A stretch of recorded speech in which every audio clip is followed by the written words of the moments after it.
In 1 week, I turned the big 3-1. So if you don't wish me happy birthday, it's over.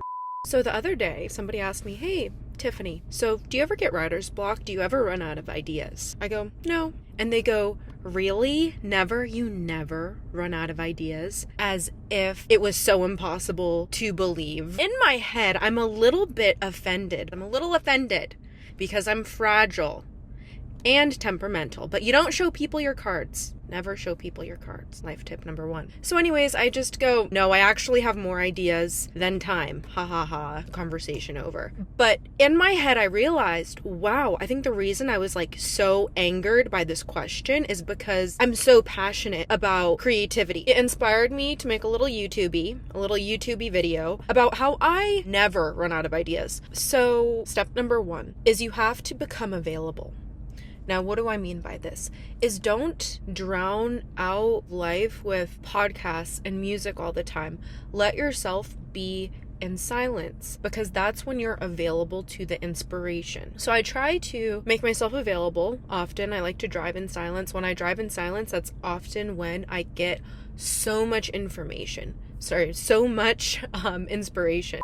This is a little bit of a sidebar. So a tradition that I've now created for myself is I want to create a fan-made music video every Halloween. So Halloween 2024 was Season of the Witch. 2025 was Walkin' on the Sun by Smash Mouth, which, if you didn't know, Smash Mouth saw it and they followed me on the gram. Anyways, this year, October 2026, I'm not going to tell you what the idea is, but the idea came when I was driving. I've noticed that my Halloween idea, the inspiration comes in August while I'm driving. That's been like a pattern. And the reason I can say it's a pattern is because now this is the 3rd time that it's happened.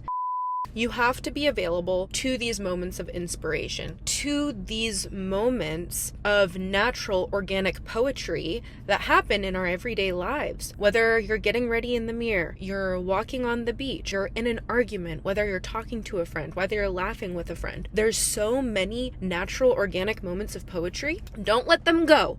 Do not let them go. Write them down on your phone or whatever, like however you want to document them. I will take this moment to go through my process. So pretty much every single day, I'm having these natural organic moments of poetry, and I put them into the notes app on my phone, and it's all super messy. There's no organization. It's super chaotic, but it's just all on my phone. I get the inspiration, put it on my phone. I get the inspiration, I put it on my phone. Immediately, by the way, immediately. Do not wait. So then what I do about every single month or every several weeks is I go from the notes app on my phone, and then I migrate them onto my computer. So on my computer, I have a few different folders. I have my poetry brain dump folder, I have my daily brain dump folder, I have my short film brain dump folder, I have my song brain dump folder. And then what I do is I take this chaotic list from my phone and I put each idea where it belongs in the folder on my computer. So I categorize all of my thoughts into these databases. And that's more just for safety, so that way I don't forget about them. So then what I do is whatever idea is like really resonating with me at that moment, I notice that like in moments of silence that I have, other pieces to this idea like just start flying in. I swear to God, they just fly in. And then I write it down and I write it down and I write it down. And before you know it, I have a poem. Rarely am I ever sitting there just thinking like, I wonder what I'm gonna write today. Never. It's always just flowing. So now I'm gonna talk about how to get into that flow state. How do you get into flow?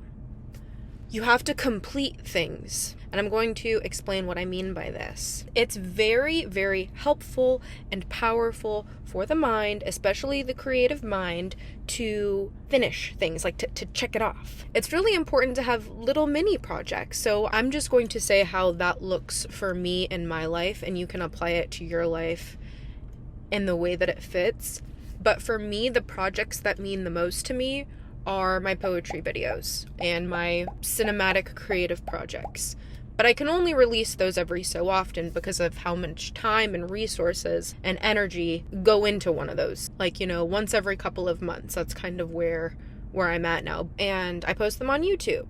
And obviously, I would love to grow my YouTube channel. I would love that. That would be awesome. And so to do that, I understand, like, okay, I can't just be posting every 2 months. I kind of have to keep it going. I have to keep feeding the garden. And the way that I feed the garden is through mini projects that I post on YouTube. For example, my talking head videos like this, or my vlogs, or my short silly reels. While at first, especially at the beginning when I was first starting YouTube, that did feel very forced, if that makes sense. Like, what am I gonna say today? Like, maybe at a certain point that felt very forced. But I was forcing myself to do it. I was forcing myself to post. And when you force yourself to complete, like, you have to create, even if you don't feel like it, you have to create and complete.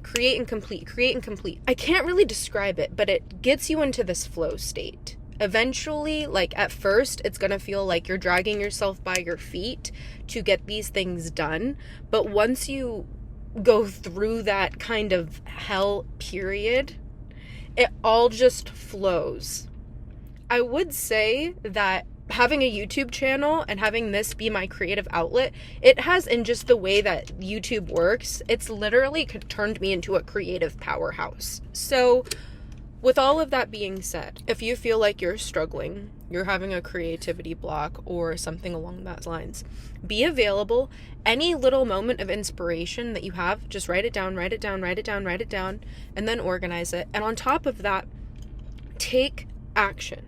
No matter how small the project is, just make a little project, start it and complete it. If it's a little silly video, if it's a little, necklace, if it's doing a painting, just that act of starting something and then finishing something and forcing yourself to do that, you'll get yourself into this creative state of being. So with all that being said, I hope that was helpful, and have a lovely day.